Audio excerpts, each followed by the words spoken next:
Tonton video ini sampai selesai agar Anda tidak gagal paham.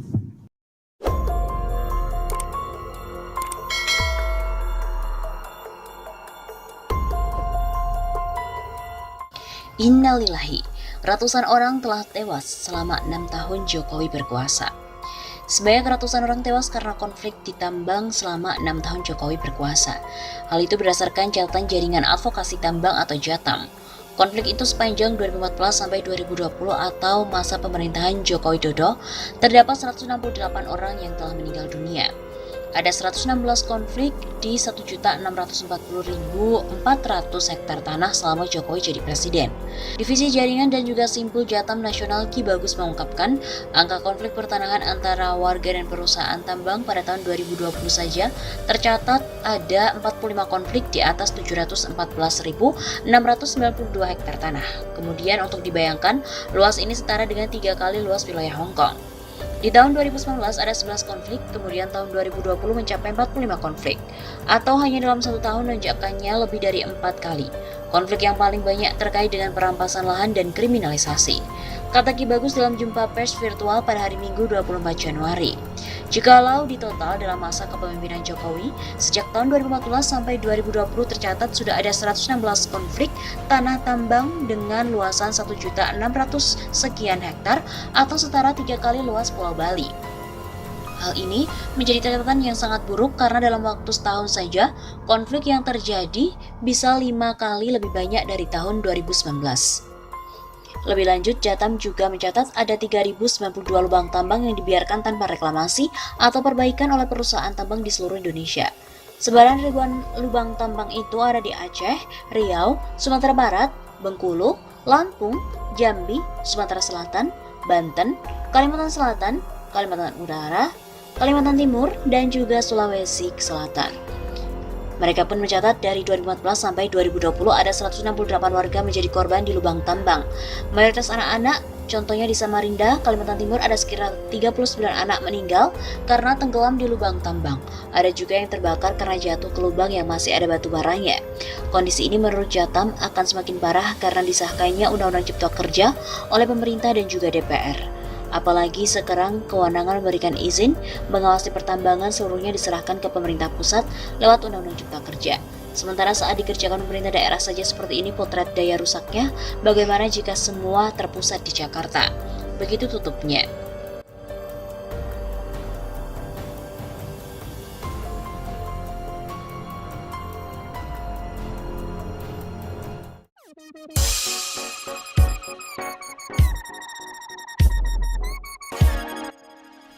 Surat terbuka untuk Jokowi. Bila tidak mundur, kemungkinan akan terjadi revolusi. Tidak menutup kemungkinan adanya revolusi rakyat jika Presiden Joko Widodo tidak mundur dari jabatannya. Bila tak mundur, bukan menjadi sebuah keniscayaan, akan terjadinya gelombang gerakan revolusi dari rakyat dari seluruh elemen masyarakat. Begitu kata Panglima Serdadu X Trimatra Nusantara, Ruslan Buton, dalam surat terbuka kepada Presiden Jokowi. Kata Ruslan Buton, Jokowi mundur dari jabatannya untuk menyelamatkan negara kesatuan Republik Indonesia sebelum kedaulatan negara benar-benar runtuh dan dikuasai asing, terutama oleh Cina Komunis. Ruslan Buton juga mengatakan berbagai kebijakan Presiden Jokowi selalu melukai dan merugikan kepentingan rakyat, bangsa, dan negara. Yang lebih mengkhawatirkan lagi adalah ancaman lepasnya kedaulatan negara Republik Indonesia yang sangat dicintai. Suka atau tak suka, di era kepemimpinan saudaralah semua menjadi kacau balau alias amburadul dalam segala hal. Entah karena ketidakmampuan saudara atau bisikan kelompok yang memiliki kepentingan yang tidak dipahami, atau mungkin karena Anda telah tersandra oleh kepentingan elit politik. Menurut Ruslan Buton, lengsernya Jenderal Besar Soeharto bisa menjadi sebuah acuan atau referensi Presiden Joko Widodo untuk mengundurkan diri. Sebagai seorang negarawan, beliau dengan legowo menyatakan mundur dari tahta kepresidenan demi menghindari pertumpahan darah sesama anak bangsa. Dan beginilah lengkapnya dari surat terbuka untuk Presiden Joko Widodo. Kepada yang terhormat Saudara Insinyur Haji Joko Widodo, Assalamualaikum warahmatullahi wabarakatuh. Saya Ruslan Buton, mewakili seluruh rakyat Indonesia yang sangat prihatin dengan kondisi bangsa saat ini.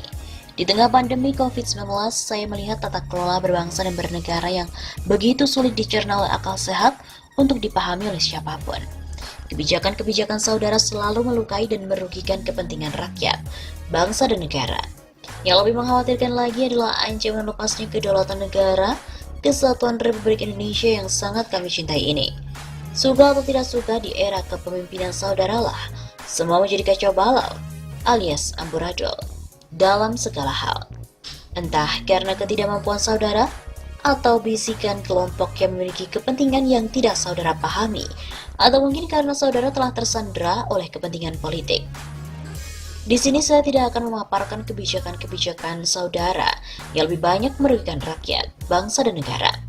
Sebagai bentuk etika berkomunikasi terhadap saudara dari saya yang kebetulan menjabat sebagai Presiden Republik Indonesia, Saudara Joko Widodo yang saya hormati, semua sistem yang berlaku di negeri ini bagaikan benang kusut yang sangat sulit untuk dirajut kembali. Oleh karenanya dengan bahasa yang sangat sederhana ini, saya memohon dengan hormat agar saudara dengan tulus dan ikhlas secara sadar untuk mengundurkan diri dari jabatan saudara sebagai Presiden Republik Indonesia. Hal ini perlu dilakukan demi kepentingan bangsa untuk menyelamatkan negara kesatuan Republik Indonesia sebelum kedaulatan negara ini benar-benar runtuh dan dikuasai asing, terutama Cina komunis. Saya tahu ini adalah pilihan sulit, namun merupakan pilihan terbaik. Saudara seorang negarawan yang pastinya ingin membangun negeri ini. Namun harus jujur saya katakan bahwa saudara belum memiliki banyak kemampuan untuk membangun bangsa yang besar berdasarkan amanat Undang-Undang Dasar 1945.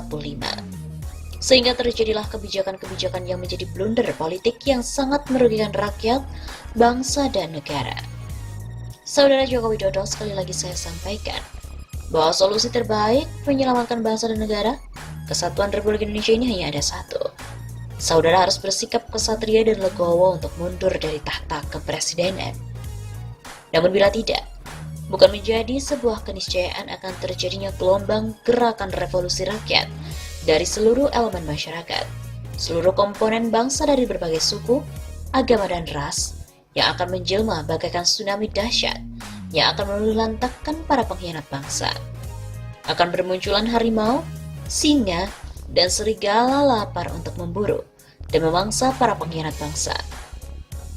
Sesuai amanat Undang-Undang Dasar 1945, Pasal 1 Ayat 2, yang mengatakan bahwa kedaulatan adalah di tangan rakyat dan dilaksanakan menurut Undang-Undang Dasar.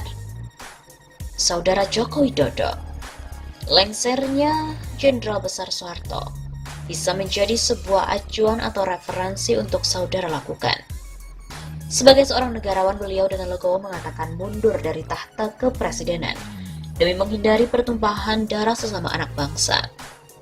Dan saya berharap saudara juga bersikap demikian, sehingga saudara bisa menghindarkan potensi pertumpahan darah antar sesama anak bangsa. Ketika Pertiwi memanggil, maka kami akan menjadi garda terdepan untuk menyelamatkan NKRI. Kendari 18 Mei 2020, Ruslan Buton, Panglima Serdadu X Trimatra Nusantara.